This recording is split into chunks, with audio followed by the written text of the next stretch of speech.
क्यों अर्जुन ने युद्ध के मैदान में कृष्ण का मार्गदर्शन मांगा? क्या आप जानते हैं कि महाभारत के युद्ध के सबसे निर्णायक क्षण में अर्जुन ने युद्ध भूमि में एक ऐसा निर्णय लिया जिसने उसकी मानसिकता, उसके संकल्प और उसके मार्गदर्शन के प्रति हमारे दृष्टिकोण को बदल दिया। आज हम उस पल की गहराई में उतरेंगे जब अर्जुन ने अपने महान सारथी भगवान श्री कृष्ण से मार्गदर्शन मांगा। जब उन्होंने कुरुक्षेत्र की युद्ध भूमि में खड़े होकर अपने रथ को दोनों सेनाओं के बीच में रखने का अनुरोध किया, तब आखिर उनके मन में क्या चल रहा था? आखिर उन्होंने ऐसा क्यों किया? क्या ये सिर्फ एक सामान्य अनुरोध था या एक गहरे आत्म साक्षात्कार की शुरुआत? अर्जुन के इस प्रश्न में छिपी थी एक योद्धा की दुविधा, एक राजा की जिम्मेदारी और एक ऐसे इंसान की असली पहचान। आइए इन प्रश्नों के माध्यम से हम उस क्षण की गहराई को समझते हैं जिसने न केवल अर्जुन बल्कि आने वाले युगों को एक नई दिशा दी। अथ व्यवस्थितान् दृष्ट्वा धार्तराष्ट्रान् कपिध्वजः प्रवत्ते शस्त्र संपाते धनुरुद्धम्य पांडवः। हे महीपते, इस प्रकार जब युद्ध प्रारंभ होने वाला ही था कि कपिध्वज अर्जुन ने धृतराष्ट्र के पुत्रों को स्थित देखकर धनुष उठाकर भगवान ऋषिकेश से ये शब्द कहे। आइए इस श्लोक की व्याख्या समझते हैं। अथ, इस पद का तात्पर्य है कि अब संजय भगवान श्री कृष्ण और अर्जुन के संवाद रूप भगवत गीता का आरंभ करते हैं। 18वें अध्याय के 74वें श्लोक में आय इति पद से इस संवाद का समापन होता है। प्रवक्ते शस्त्र संपाते। यद्यपि पितामह भीष्म ने युद्ध आरंभ की घोषणा के लिए शंख नहीं बजाया था, प्रत्युत केवल दुर्योधन को प्रसन्न करने के लिए ही शंख बजाया था, तथापि कौरव और पांडव सेना ने उसको युद्ध आरंभ की घोषणा ही मान लिया और अपने अपने शस्त्र अस्त्र हाथ में उठाकर तैयार हो गए। इस तरह सेना को शस्त्र उठाए देखकर वीरता में भरकर अर्जुन ने अपना गांडीव धनुष हाथ में उठा लिया।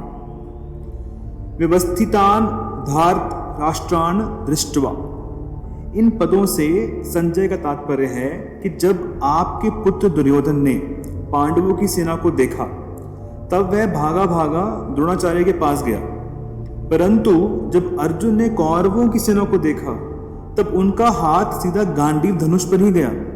धनुरुद्धम्य, इससे मालूम होता है कि दुर्योधन के भीतर भय है और अर्जुन के भीतर निर्भयता है, उत्साह है, वीरता है। कपिध्वज, अर्जुन के लिए कपिध्वज विशेषण देकर संजय धृतराष्ट्र को अर्जुन के रथ की ध्वजा पर विराजमान हनुमान जी का स्मरण कराते हैं। जब पांडव वन में रहते थे तब एक दिन अकस्मात वायु ने एक दिव्य सहस्त्रदल कमल लाकर द्रौपदी के सामने डाल दिया। उसे देखकर द्रौपदी बहुत प्रसन्न हो गई और उसने भीमसेन से कहा कि वीरवर, आप ऐसे बहुत से कमल ला दीजिए। द्रौपदी की इच्छा पूर्ण करने के लिए भीमसेन वहां से चल पड़े। जब वे कदली वन में पहुंचे तब वहां उनकी हनुमान जी से भेंट हो गई। उन दोनों के आपस में कई बातें हुई। अंत में हनुमान जी ने भीमसेन से वरदान मांगने के लिए आग्रह किया, तो भीमसेन ने कहा कि मेरे पर आपकी कृपा बनी रहे। इस पर हनुमान जी ने कहा, हे वायुपुत्र, जिस समय तुम बाण और शक्ति के आघात से व्याकुल शत्रुओं की सेना में घुसकर सिंहनाद करोगे, उस समय मैं अपनी गर्जना से उस सिंहनाद को और बढ़ा दूंगा। इसके सिवाय अर्जुन के रथ की ध्वजा पर बैठकर मैं ऐसी भयंकर गर्जना किया करूंगा जो शत्रुओं के प्राणों को हरने वाली होगी, जिससे तुम लोग अपने शत्रुओं को सुगमता के साथ मार सकोगे। इस प्रकार जिनके रथ पर ध्वजा पर हनुमान जी विराजमान हैं, उनकी विजय निश्चित है। पांडवः, धृतराष्ट्र ने अपने प्रश्न में पांडवः पद का प्रयोग किया था। अतः धृतराष्ट्र को बार बार पांडवों की याद दिलाने के लिए संजय 1 से 14 श्लोक में और यहाँ पांडवः शब्द का प्रयोग करते हैं। ऋषिकेशम तदा वाक्यमिदमः महीपते, पांडव सेना को देखकर दुर्योधन तो गुरु द्रोण के पास जाकर चालाकी से भरे हुए वचन बोलता है, परंतु अर्जुन कौरव सेना को देखकर, जो जगत गुरु हैं, अंतर्यामी हैं, मन बुद्धि आदि के प्रेरक हैं, ऐसे भगवान श्री कृष्ण से शूरवीरता, उत्साह और अपने कर्तव्य से भरे हुए वचन बोलता है। इस श्लोक की व्याख्या समझने के बाद आप इसके तात्पर्य को समझते हैं। तो क्या होता है जब एक महान योद्धा अर्जुन कुरुक्षेत्र की विशाल युद्ध भूमि पर खड़ा होता है अपने धैर्य और साहस को संजोते हुए? यह वह क्षण है जब शस्त्र उठाने का समय आ जाता है, शंखों की ध्वनि गूंजती है और शत्रु सेनाएं एक दूसरे के सामने करने को तैयार होती हैं। यहाँ श्लोक में हम देखते हैं अर्जुन को, जिनकी ध्वजा पर वीर हनुमान विराजमान है। युद्ध का वातावरण इतना सघन है कि धृतराष्ट्र के पुत्रों को अपनी शक्तिशाली सेना का साथ खड़े देखकर अर्जुन अपने महान धनुष गांडीव को उठा लेता है। उनके भीतर एक अदम्य साहस, एक अद्वितीय वीरता जाग उठती है। लेकिन क्या यह केवल युद्ध की शुरुआत थी? नहीं, इससे अधिक कुछ था। यह था आत्मविश्वास का उदय, एक शूरवीर का आत्मनिर्भर होना और अपने धर्म के प्रति निष्ठा का पहला संकेत। ध्यान दीजिए, संजय धृतराष्ट्र से कहते हैं कि अर्जुन अपने रथ पर कपिध्वज हनुमान जी की शक्ति के साथ खड़े हैं।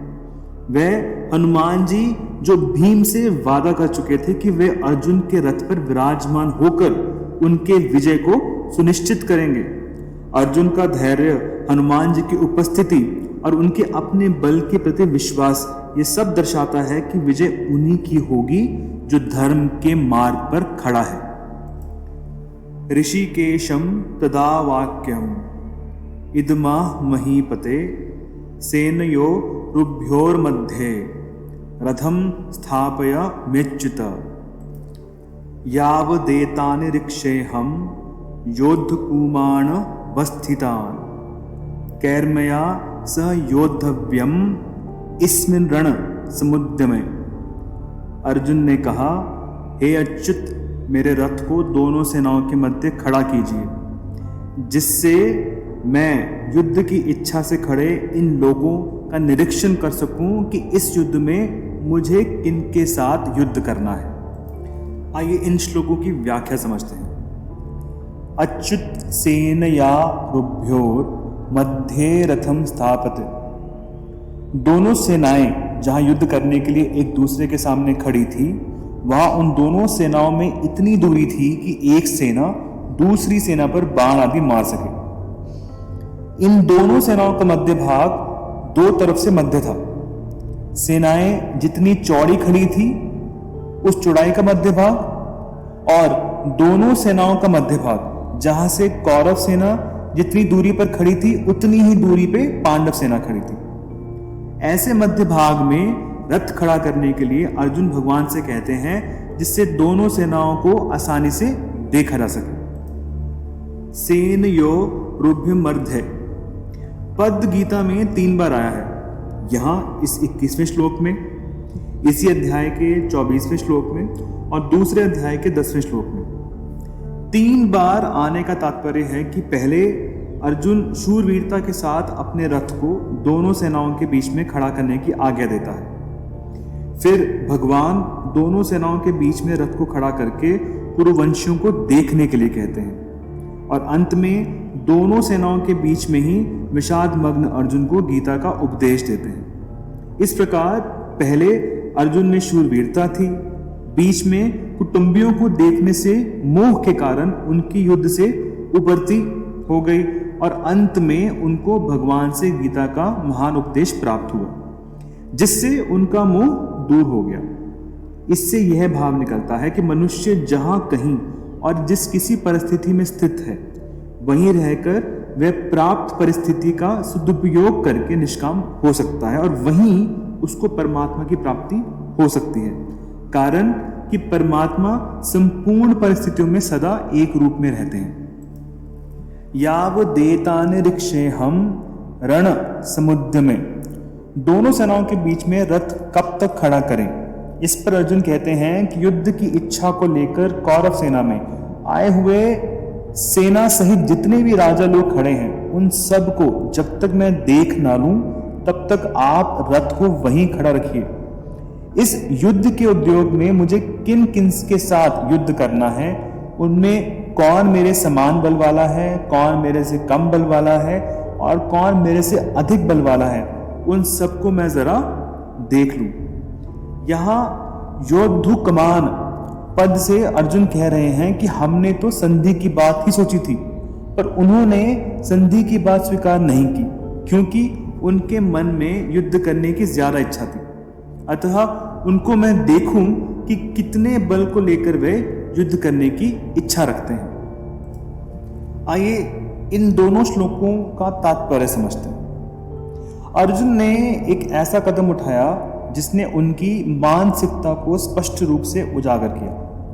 उन्होंने अपने रथ सारथी भगवान श्री कृष्ण से कहा, हे अच्युत, मेरे रथ को दोनों सेनाओं के बीच में ले चलें। पर क्यों? यह केवल एक साधारण अनुरोध नहीं था, यह था एक योद्धा का आत्ममंथन, अपने कर्तव्य के प्रति एक गहरी जिज्ञासा। अर्जुन चाहते थे कि वे अपने शत्रुओं को नजदीक से देखें, उन सभी को जिन्होंने युद्ध का मार्ग चुना है।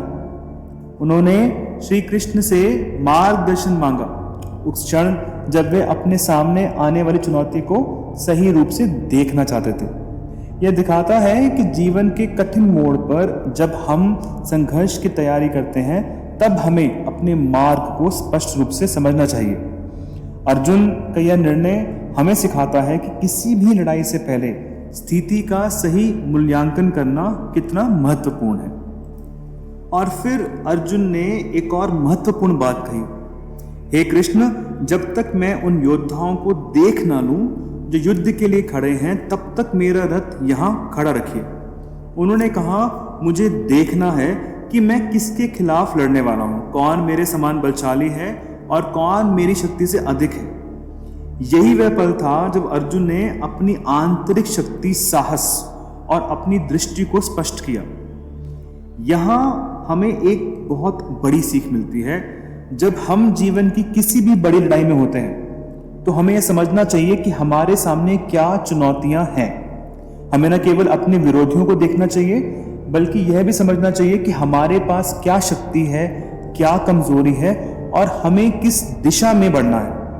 अर्जुन की यह जिज्ञासा और निर्णय एक योद्धा की आत्मचिंतन का प्रतीक है। तो क्या हम भी अर्जुन की तरह अपनी जीवन की लड़ाई में अपनी स्थिति का सही मूल्यांकन कर रहे हैं? क्या हम भी अपने अच्युत, हमारे मार्गदर्शक से सही दिशा का मार्गदर्शन ले रहे हैं? यही है अर्जुन की दुविधा और उनके साहस की कहानी, जब उन्होंने कुरुक्षेत्र के मैदान में भगवान कृष्ण से मार्गदर्शन मांगा। अब इन 3 श्लोकों से हमें क्या सीखने को मिलता है? पहली सीख, साहस और तैयारी के साथ चुनौतियों का सामना करना। Face challenges with courage and preparation. कार्य करने से पहले स्पष्टता प्राप्त करें। Gain clarity before you act.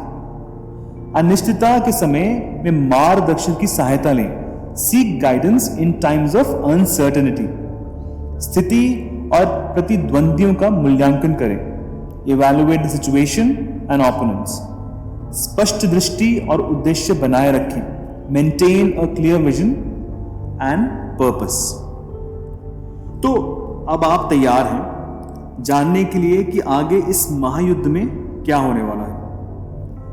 तब तक याद रखिए, सही मार्गदर्शन, आत्मनिरीक्षण और अपनी स्थिति को समझने से ही हम अपने जीवन को, सबसे बड़ी लड़ाइयों को जीत सकते हैं। उम्मीद करता हूं कि आपको ये पूरा एपिसोड पसंद आया होगा। आप लोगों का दिन सबका शुभ हो।